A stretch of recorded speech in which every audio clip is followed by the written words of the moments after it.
dewaning sun ing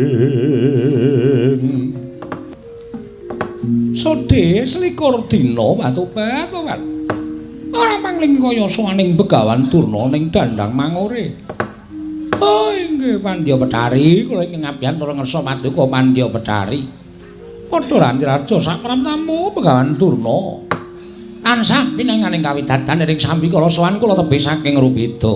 Namung kepareng kula ngaturaken sembah sumung kemeng pangabekti kula kunjuk Pandya Betari. Oh iya Durna tak tampa ora liwat pangestuku tampanana. Oh inggih kula pundi nggo jimat dayanana ing kasantosan ora ngono lah kok dadi kahanan ingkang sarwa kaya mengkono iki sejatine eneng apa Begawan Durna lah kok tatu kaya mengkono pasuryanmu Begawan Kumbayana. Lha nuwun sewu Pandya Betari astunipun awrat-awratipun anggen kula dipun utus dening anak Prabu Duryudana supados anjangka pejahipun para Pandhawa namung semanten sareng kula damel sarana kula nyuwun ngambil pustaka Jamus Klimasanta kanthi pawadan negari Ngastina Ketaman Pegebluk. Ewadene niat kula menika kala wau kadenangan dening para putra-putra Pandhawa. Wekasan kula dipun sikara saenggen-enggen Pandya Betari kula nyuwun pangapunten. Sowan kula ngersa paduka Pandya Betari menika namung badhe nyuwun senjata pitulung. Supados samangke saged kasembadan penjanganipun anak Prabu Duryudana anggenipun damel sarana sumados para Pandhawa sirna. Amargi dinten sakmangke negari Ngamarta nembe ketaman Ruhara pepeteng wonten pundi-pundi papan kathah ontran-ontran bencana donya lan sak piturutipun kalodhangan menika dipun ginakaken dening anak Prabu Duryudana saya damel buthek kawontenan negari Ngamarta sarana angangkah pejahipun para Pandhawa mila Pandya Betari kula nyuwun senjata pitulung saking paduka Pandya Betari durga saged kasembadan lulus panjangkanipun ingkang wayahipun Alendra Ngastina Prabu Duryudana. Yana dewa yen nuntun wong ngaprang kasang sayang wong ngaprang kasang sayan oh Durna kula wonten maring adawa Pandya Betari yen to pancen kaya mengkono aku bakal sak biyantu nanging aku njaluk samangsa mengko bisa kelakon dalipati ning para Pandhawa kowe aja negake marang para baju barat jim setan kawulaku ya Begawan Durna. Oh malah penjangka kula mangke menawi Pandhawa sampun saged sirna margalayu kuwandanipun para Pandhawa badhe kula caosaken Pandya Betari Durga kinarya tedanipun para baju barat. Tobat yen to pancen mengkono kowe tak bantu Srananipun kados pundi? Gandeng aku duwe abdi ingkang aran Pulanggana iki buta bajang. Nanging dedaya sekti mandraguna. Buta iki diwen mancing ana ing jagatmu Begawan Durna, mumbu kekuatanmu. Mengko yen to kowe caket karo para Pandhawa, ora usah dadak wedi kangelan. Tantangan para Pandhawa gawenen murina atine. Mengko yen wis Pandhawa padha nesu, kowe ora usah tumandang karya ingkang bakal gawe pati ning para Pandhawa ya kuwi Pulanggana, abdiku iki Begawan Durna. Lole. Kenthos walu gembol monyor-monyor ning dungkul wana dadi alas-alas dadi wana. Menawi kula mengatakan kula ngaturaken panuwun ingkang tanpa pepindhan. Lan samangke ngabdi kula aturi manjing angganipun Begawan Durna, daya-daya kula nyuwun pamit nyaketi malih kawontenan negari Ngamarta. Sing ati-ati aku njambangi sak laku jantramu Begawan Durna.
sang perjineman lajeng caranipun kados pundi kula badhe mejahi para Pandhawa. Ora sandadak kowe makarya Durna. Cukup sapa wong sing ning ngarepamu tantangen supaya nesu atine. Mengko yen kowe arep dipiloro karo menungsa sing mbok tantang mau aku jedul saka mbun-mbunamu. Wong mau bakal tak cokot mesti tekaning pati. Ngaturaken panuwun monggo dipun sageti negaring Amarta. Ayo aja nganti kesuwen tur dasare aku ya wis rada luwe ora mangan daging menungsa lan resep getih menungsa.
Pandhita kang kinarewangsit Indra Kumbang Indra Kumbang angajaping kawang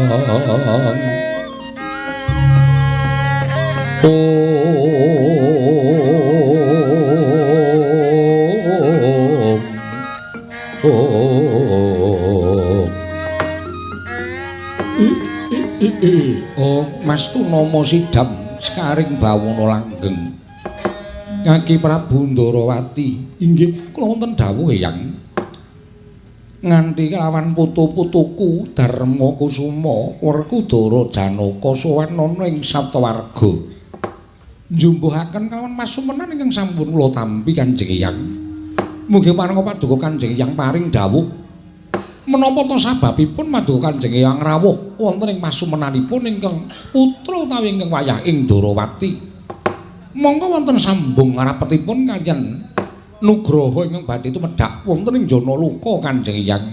Oh, Mastu nama sidam sekaring bawana langgeng. Untadewa kula wonten maring adhawuh Kanjeng Hyang. Bejo temen para Pandhawa dene tansah caket kelawan Nalindra ing Dwarawati. Satemene Nalindra ingkang lantip wasis waskita ngesti mula ora aneh yen para Pandhawa pendak-pendak tindak sepecak ngendika sekelimah ora nate keri tansah taren kelawan Nalindra ing Dwarawati tuhu Nalindra ingkang kang paningal sewu. Iyang Penemban suwanipun ingkang wayah wonten ing Satwarga sayekti mundi dawuh timbalanipun Kanjeng Koko Prabu Ndrawati supados sakmangke Pandhawa jangkep minggah wonten ing Satwarga. Ya, abiyasa kakekku. Mula Kang Sangga kuwi aja nganti sangga runggi. Yen pancen apa sing dingendikake Kresna kakangku ana nyatane tegese ora mung kandhek ana ing pangucap ngengingi babagan kanugrahan para enggal paring dawuh Pandhawa sowan kakek abiyasa mung jumbuhake kelawan pasumenan sing dilakoni dening Kresna kakangku. Kanjeng Hyang monggo ngaturi paring dawuh. Lah kaya Kyai Semar. Mboten sah dibagekke pun gak ceket-ceket. Lamun teng mriki ket wau kok ndadak sampean iku mubeng minger. Puntadewa nggih kula wonten timbalan Kresna, wonten timbalan Kanjeng Hyang. Satemene pun yang bakal mbabar apa ta sejatine dene dina samengko para Pandhawa rawuh utawa prapta ning Saptawarga sayekti bener apa kang dadi ngendikaning Putu Prabu Ndrawati sawetara dina kepungkur abiyasa mundi dawuh timbalaning para Jawata supaya dadi sarana tumedhak ing wahyu ingkang bakal tinampa dening para Pandhawa ingkang winastan wahyu katentreman kinarya sarana kekuatan batin nggone Punta nampa pacobaning Wang Mahanasa negara Ngamarta kebak ing ruhara.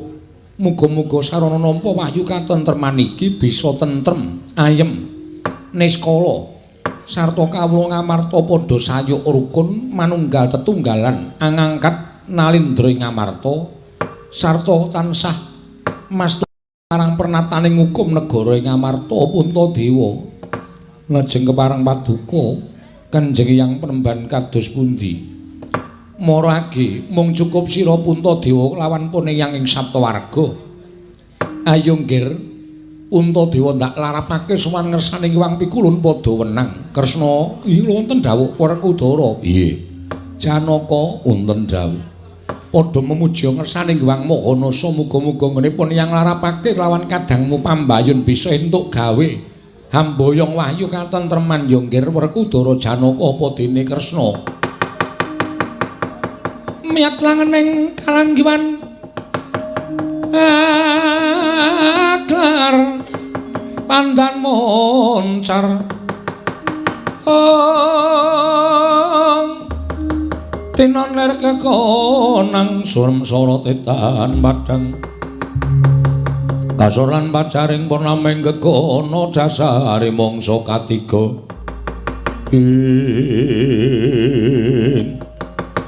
sigra patrap semedi nenggih pandhita ing Saptawarga Sang Begawan Wiyasa tanggaping gatiri Sang Puntadewa sigra nututi ingkang eyang ing Saptawarga satemah candrane kaya nyendal tali wangsul sukma pecat saking raga sukma ngambah alamantara nenggih piyayi kekalih nenggih Sang Begawan Wiyasa tuwin ingkang wayah Sang Prabu Darmakusuma wau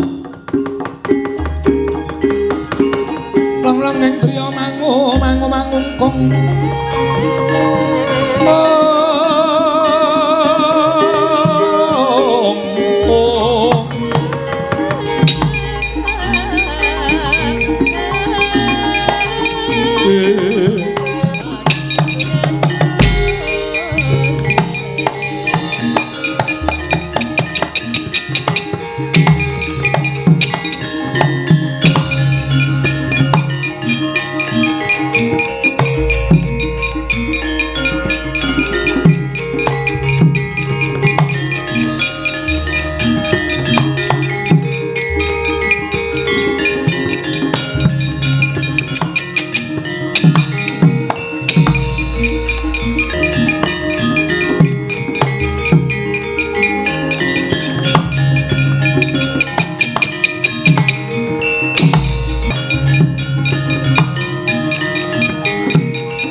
Lir sapating sun tumiling Hanulati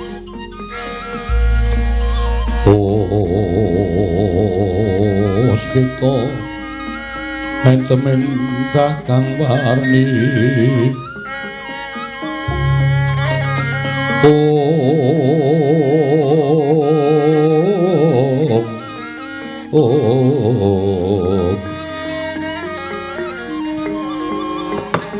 Mastu Nomo Sidam Skaring bawana langgeng kaya ora pangling wayah ulun abiyasa klawan sukma luhur ing abyantaraning ngarsa ulun nggir abiyasa padha kanthi harja saprapta kita Sutiksna Prawa tansah pinanganing kawidadan pukulun kepareng kula ngaturaken sembah sumengkeming pangabekti kula kunjuk yuyulun tampa karya bombong tias ulun sukma luhur padha harja saprapta kita inggih wangadi pukulun wilujeng niring sambikala kepareng kula ngaturaken sembah sumengkeming pangabekti kula kunjuk wangadi pukulun iya Sutiksna Prawulun tampa apa wigatine dene jeneng kita ngabyantara abiyasa marang matur marang panjenengan ulun pukulun wale-wale menapa jumbuh lan sasmita ingkang sampun paduka paringaken dhateng ingkang wayah ing saptawarga bilih ingkang wayah sakmangke dadi lantaran tumedhaking kanugrahan wujudipun wahyu katentreman ngemuti bilih kawontenan negari Ngamarta negarinipun wayah kula pun Darma Kusuma sakmangke nembe wonten Ruhara tuwin bencana ingkang tumandhuk wonten praja Ngamarta mugi kepareng inggalih sakmangke paduka wangadi pukulun kepareng amaringaken wahyu katentreman menika dhateng wayah kula pun sukma luhur supados dados sarana wangsuling negari Ngamarta ayem tentrem tuwin manunggal para kawulanipun pukulun Mastu Nomo Sidam Skaring bawana langgeng abiyasa wonten timbalan apa dene sira sukma luhur inggih pukulun wonten timbalaning ngadawu iyek tumitah wonten ing jagat ora bakal silak kelawan ingkang winastan pacoban aja kok mung titah swantah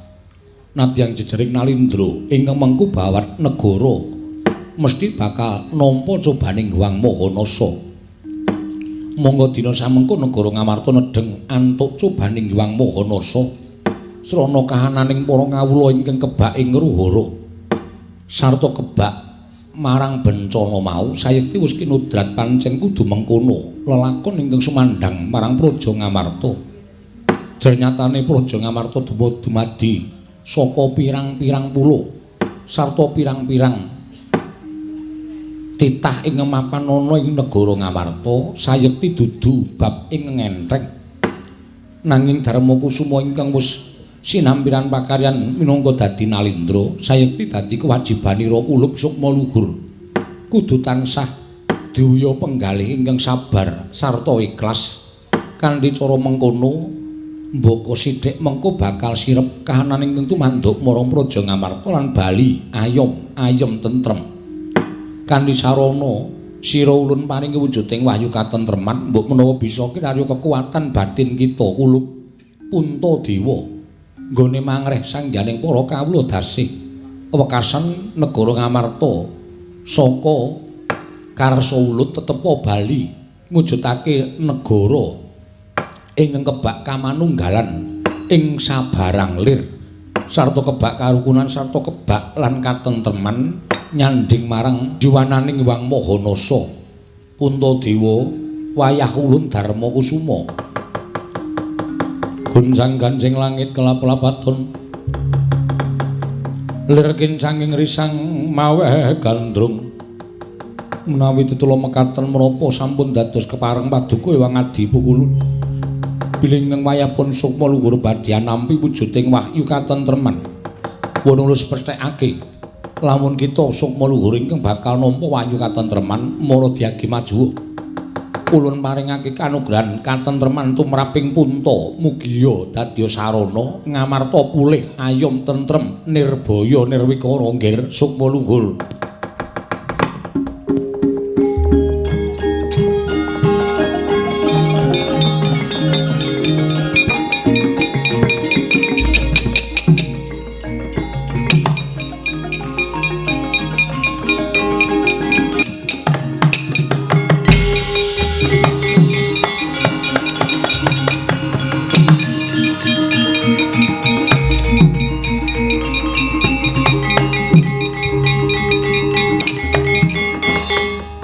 matur sembah sewu nuwun Pukulun dene paduka sampun peparing kanugrahan tumraping Puntadewa kebat kita bali marang raga kita mapan ning Saptawarga Puntadewa dayaning wayu katentreman diage gawanan kondur marang Praja Ngamarta supaya dadi sarana ayem tentreming para kawula inggih Pukulun ngestakaken dawuh parenga kula nyuwun pamit Pukulun ingkang wayahipun abiyasa nyuwun pamit Pukulun.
Yayi menapa sampun kelamaan Koko Prabu berkah pangestu paduka sedaya sampun kelampah Kanjeng yang sampun kasembadan larapaken ingkang rayi sowan ngersani Wang Pikulun asih prana tumuntun Wang Pikulun padha wenang maringaken wujuding wayu katentreman dhateng ingkang rayi Koko Prabu dalah syukur lho kok sik Kakang Semar kok iki kelong siji Petruk nang ndi pancen cedhis tenan kok. Adegan iki aja nganti kelong wayange kok malah lunga. Sepi ya, Pak. Mula terus aku ngleser lunga golek kanca nggo omong-omongan. Puntadewa wonten dawuh Werkudara Janaka. Tumulya bali marang Praja Ngamarta. Eling-elingen apa kang dadi pengendikane ngeyangmu. Yen nugrahane wis bakal ginayuh sarta wis kasembadan ginayuh. Aja kaget yen ana pacoban ingkang bakal nekani lho Puntadewa ngestakaken paduka monggo.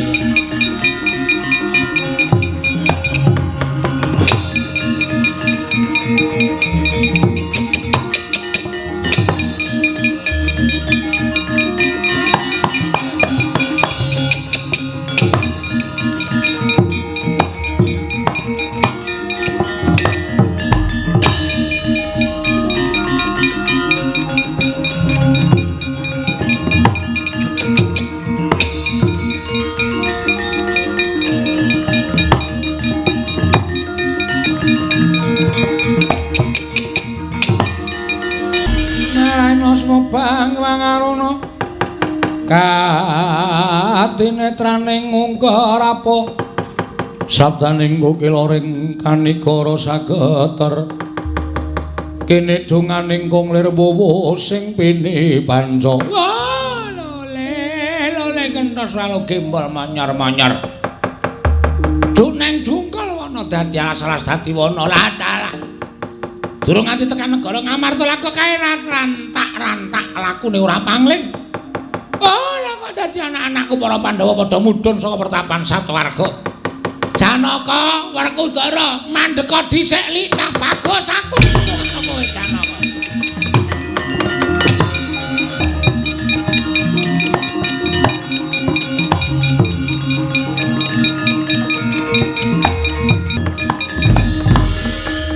Bapa Mremban kula ngaturaken bekti kula kunjuk tak tampa pangestu kula tampan ana ya kula pendhingga jimat wonten menapa dene paduka Bapa Mremban merpeki dhateng lampahipun ingkang putra para Pandhawa momong ora usah dadak kroyo-royo aku tekan negara Ngamarta Janaka dina samangka mumpung ana ing kene kowe tak cegat kowe minangka dadi wakiling para Pandhawa ora kendhat gonku tansah nyuwun marang para Pandhawa maringna wujuding pustaka Jamus Myang Jimat Kelima Sada kinarya rambak rengkaning praja Janaka wenehna kula mboten gadhahi wewenang nyaosaken menapa bontenipun pustaka Jamus Kelima Sada krana menika kagunganipun Kanjeng Koko Prabu Puntadewa mula kula nyuwun pangapunten menawi kula mboten saged matur Janaka wonten dawuh aku sapa panjenengan Bapa Mremban Durna.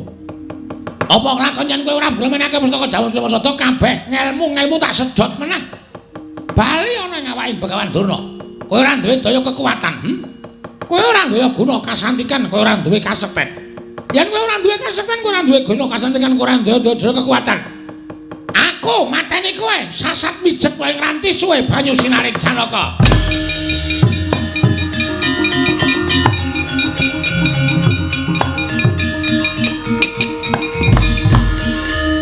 Mremban mestinipun kula menika ngajeni dhateng panjenengan nanging menawi ngendikanipun Bapa Mremban kados mekaten menika semunipun sampun boten ngakoni menawi Janaka menika siswa panjenengan teka paduka badhe mentala dhateng pun Arjuna kowe areng apa kowe pancen aku mentala karo kowe aku pancen mentala karo anak-anakku Pandhawa takoni lan ora usah dadak tutup-tutupi meneh pancen niatku nggawa pustaka Jamus Kelima Sada kuwi wis dadi kersaning anak Prabu Duryudana. Merga panjenengane wis prisa yen to negara Ngamarta dina samengko nedheng ke Taman Ruhara. Akeh para kawula ingkang padha sakepenake dhewe pokal gawene. Akeh kawula sing padha gawe ontran-ontran.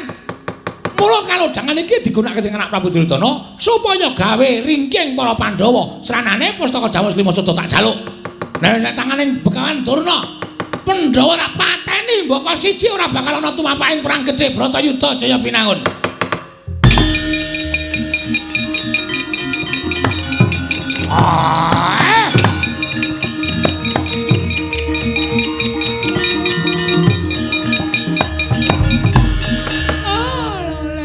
Lole tak jontrot atimu.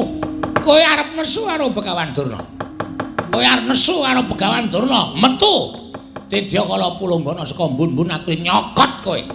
Kowe tekaning pati Janaka, kowe tekaning pati kelakon Pandhawa padha remuk ora iku Pak.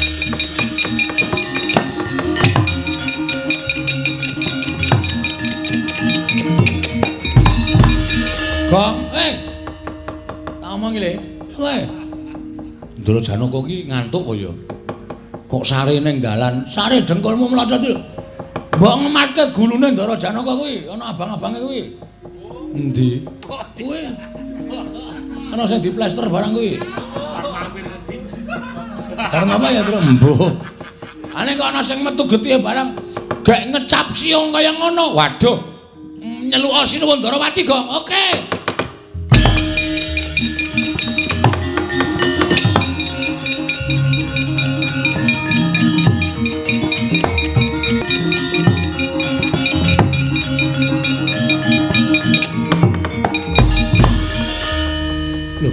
Arjuna kenapa, Petruk? Kula tekan niki niku pun ngenten niki niku. Ora pati ndugamana. Lah iki mesti ana sing tumindak ora apik karo Janaka. Sajai ngoten. Mati apa urip, Petro? Sedo ketoke. Lah tak ungkulane kembang.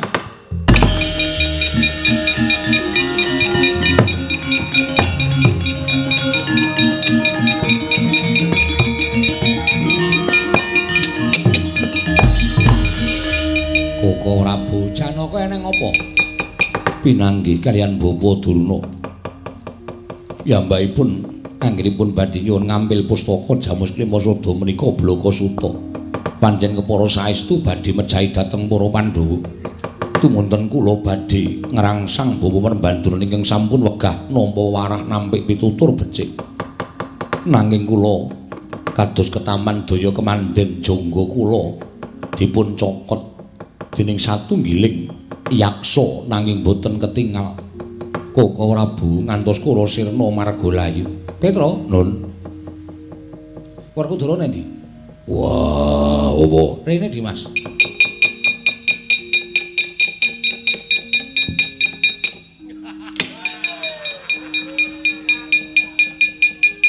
Mbok akon, Sok. Nek ana kahanan ngono kuwi pindah gong. Ngono aku pindah kok rasa nendang apa ta? Batur lenggo ning jejer ratu. Kresna napa? Janaka ketemu karo bapa gurumu. Sapa?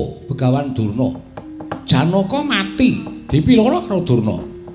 Saiki aku tak takon karo kowe. Kaya ngono kae apa wajib diajeni, wajib dibelani? Werkudara? Nggih. Kowe iki tak takoni. Iya. Wajib dibelani apa ora? Wajib diajeni apa ora? Oh, ndekno sore mau. Sapa Wanira Durna?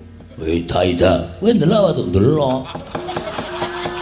Kowe rung dandan ya urung aku dandan 10 menit kok. Wah, rame banget nganti wis ngono kae gong. Ora. Lah nek cara aku guru kaya ngono kok mentolo materi karo murid iki apa? Nek cara aku guru sing ora wajib urip ki ya Durna kuwi. Wah, mikiro.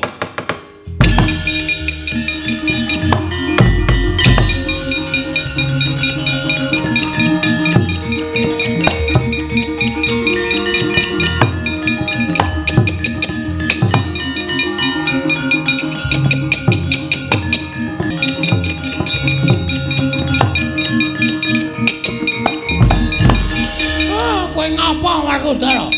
Ora nyono. Yen to kaya ngono gedhamu Durna bapakku. Diwas tak aji-aji.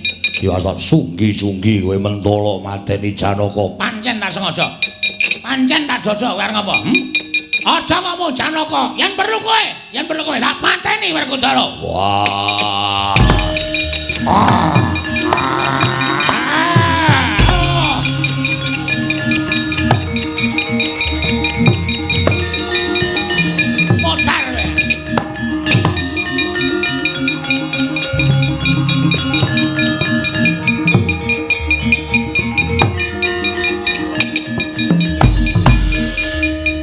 Iki aine kok jerum nang kene. Petra aja sembrono lho, nek krungu kowe diketak sirahmu. Mati Petra. Lho, kok Durna kok mblelengi ra jamak-jamak ta? Piye? Mati, Kong. Disirami. Wus. Padake tanduran wae ora. Wis KO. Ora sembodo karo le. Wah. Kuku Kacamata. Pancanaka Kacamata. Kuwi nggone taga karo mbilung. Aja sok dinggo. Ngundhadeki ora oman bahan. Ndak dumpyo ya. Nggih, Pak Guru. Diuripke ampun mesake piyai gedene semono kok mengkurep kaya ngoten niku ora mboten sae.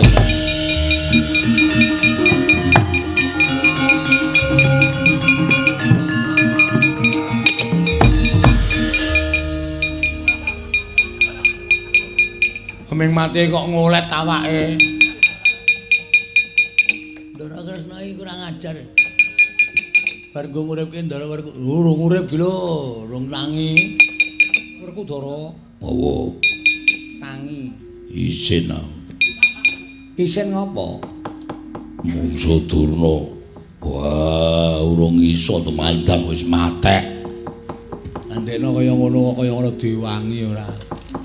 Wis mundura. Wah, sing musuh Durna sapa? Engko aku gampang. Mundura. Yo. Wah.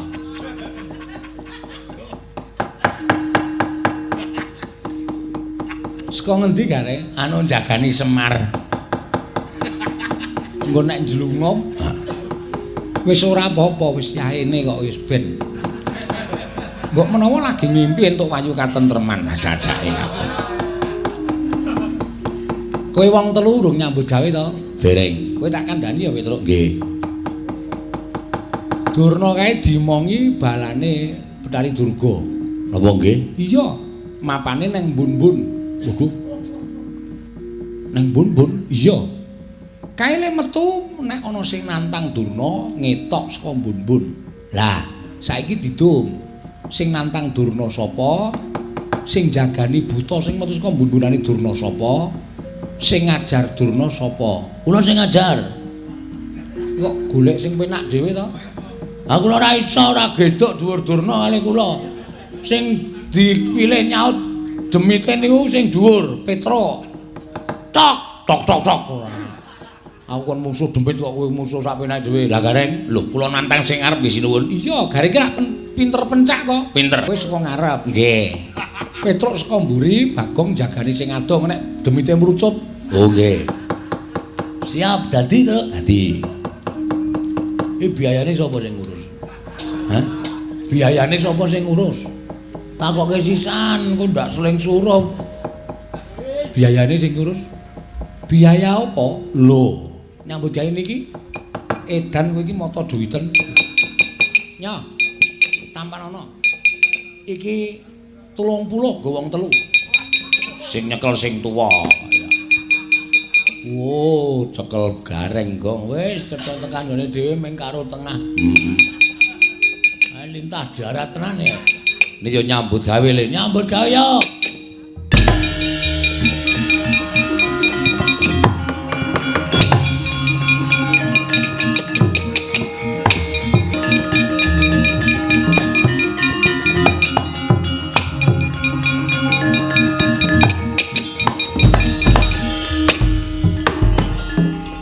Kowe ngapa ana Gareng? Menungso ra tatanan. Ndara Janaka, Ndara Werkudara sirnake. Ayo. Nala Gareng tandang ana lekane atiku. Lho, kowe wani karo aku Sing tawedeni apamu? sampeyan maju candak sirahe tekuk dengkulane diek. Sampeyan nglikar tak tekak set diek. Tibane tangan. Lho, wani tenan Sing tawedeni apamu?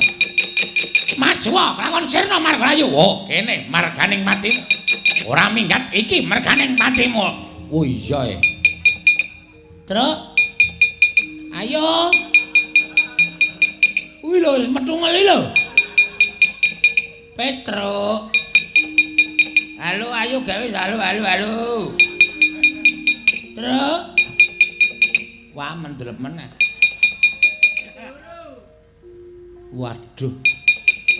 Bocah ki nyambut gawe kok dolanan HP. Turu reng.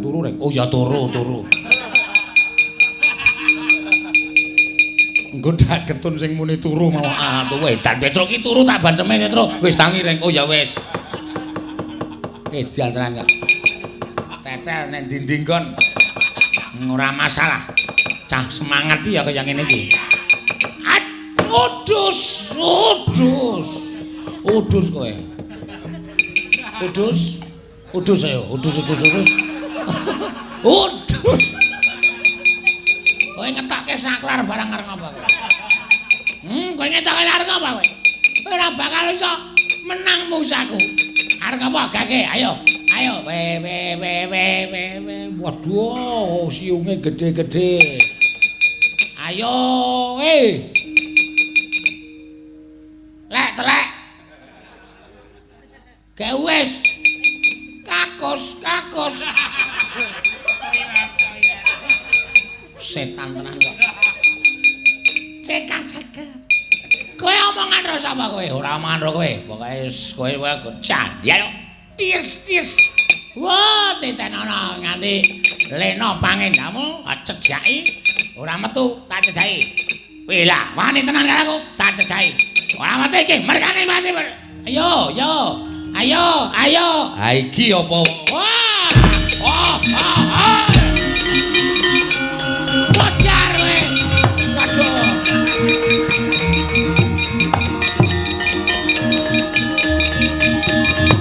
Wah! Mati aku. Wis rasa dipasang.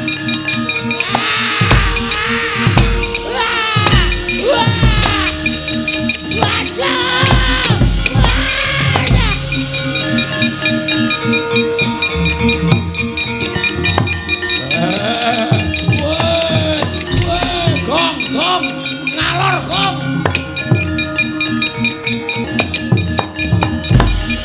Waduh, ngandel ora. Konangan popono kawan. Wah, dalah iso ngerti wujudku metungul saka mbun-bunane Durna. Candak Petruk Durnane diajar karo Nala Gareng. Aku nek konangan pono kawan entek tenan aku. Wah, nek ra bali ngrekoso arep tindak ngendi?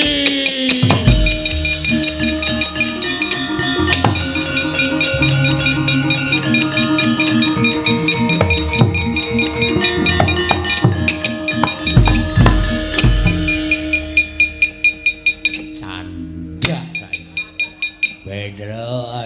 Pedro aja apa? Oh, mulane anggere atakan dhuwit kilong 100, atakan dhuwit kilong 100.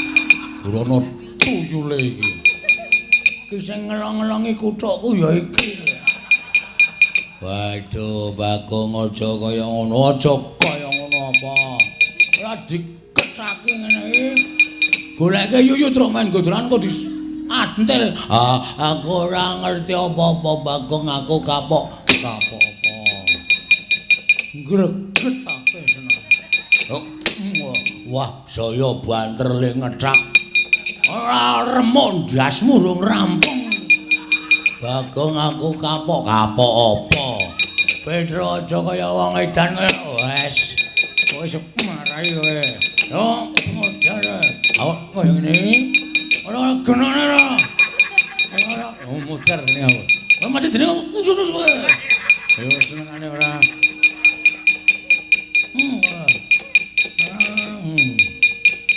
Iki do turu kok do nyambut gawe. Udus. Tinggal lunga wae. Mangkelake senengane. Ngomong karo kowe. Kopmu kowe. Udus. Ngerti kaya ngene ajar mau padha. Kaya asu. Lho iya. Ngono senengane ora. Kecekel ora Petruk? Aku seneng pacarane. Iki sing marai ngentek-entekke kuthuk. Karepe apa manjing ning mbun-bunane Durna iki? Sirmu piye? Lho.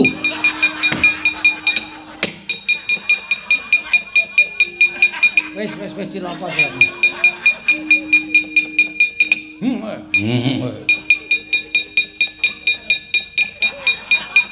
Kecekel ora pono kawan. Sing iku ngerti kaya ngono mak tak cekel mau-mau. Ndrawase senengane.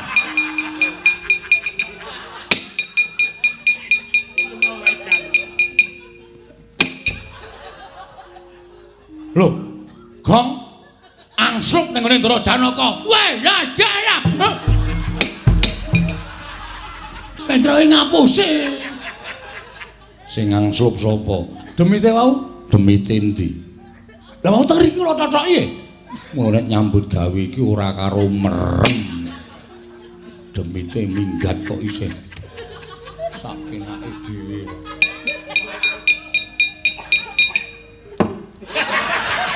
Ngopo? Wow! Aduh madhep rene. Madhep rene. Medan lah.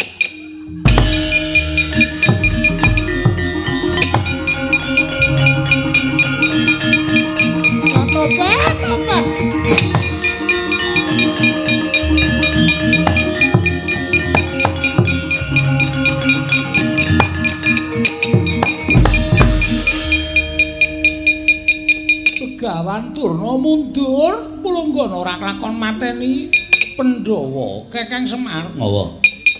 Kula nyuwun setunggal kemawon Pandhawa badhe dados tedanipun para baju baret. Pandhawa tok jaluk siji. Inggih. Ngene wae. Pripun? Sing tok pangan aja Pandhawa. Sinten? Aku. Kula mboten doyan daginge langu. Nek kowe mateni para Pandhawa entuk ning Semar patenana dhisik.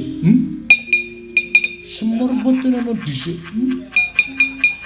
Semar patenana dhisik. Apa lho iki omong-omong kok nyatuk-nyatuk. Ambene mencucu-mencucuki ngapa? Karepe ngapa?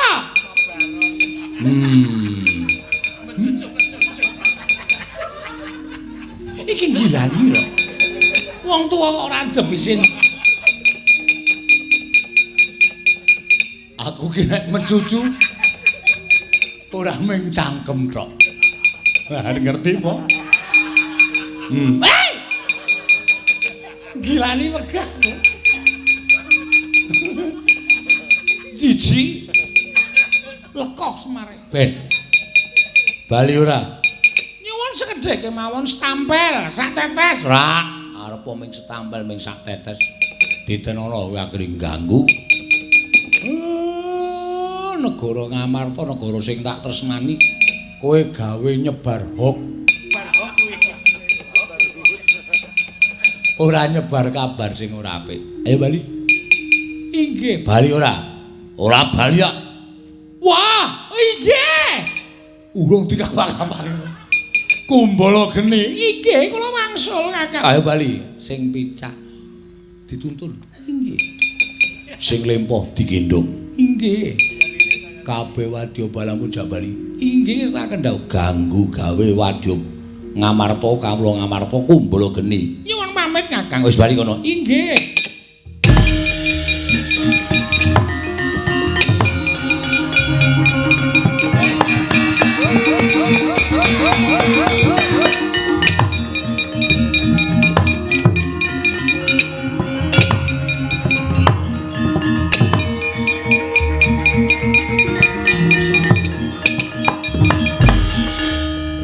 Nun. Sopo sing dampyak-dampyak mrene ae? Endi? Ora ana sapa-sapa kok. Gawe acara senengane. Wah, eneng ora? Ora. Basa. Mboten. Wah, lah sapa sing tak sipat barat? Ha monggo terserah. Kowe wae. Macem-macem nek iso mulih kok piye? Ah wis ben nek ora ana ya ayem, berarti tentrem. Berarti napa sing dijaluk kersaning para-para ing sami lenggah menika tentrem ayem rukun menika wis kasembadan. Pun manunggal teng negara Ngamarta. Ya Witro. Nggih. Rasa ndodok gaya ora. Arsa madangi jagat. Mbok madangi kanca-kancane mari madhep jagat. Wah, senengane. Tuk mungup-mungup aneng Mar ayo rono. Aku udune madhep rono, Ndara Wrudara madhep rono. Sampeyan mriki. Yo. Madhep rono. Wah, madhep rono. Kok sakarepe dhewe yo, mir yo kene. Wis. Stop. Arep apa kowe? Sura Sudira jane ngaran. Subrat kelme balap seti ngono. Suminten kepidahan Sudira. Cekap semanten atur kula, ngene lepat nyuwun pangapura. Arep muni ngono. Iya, wis tak wakili. Ayo. Bubar. Piye to iki? Bubar iki rampung ora.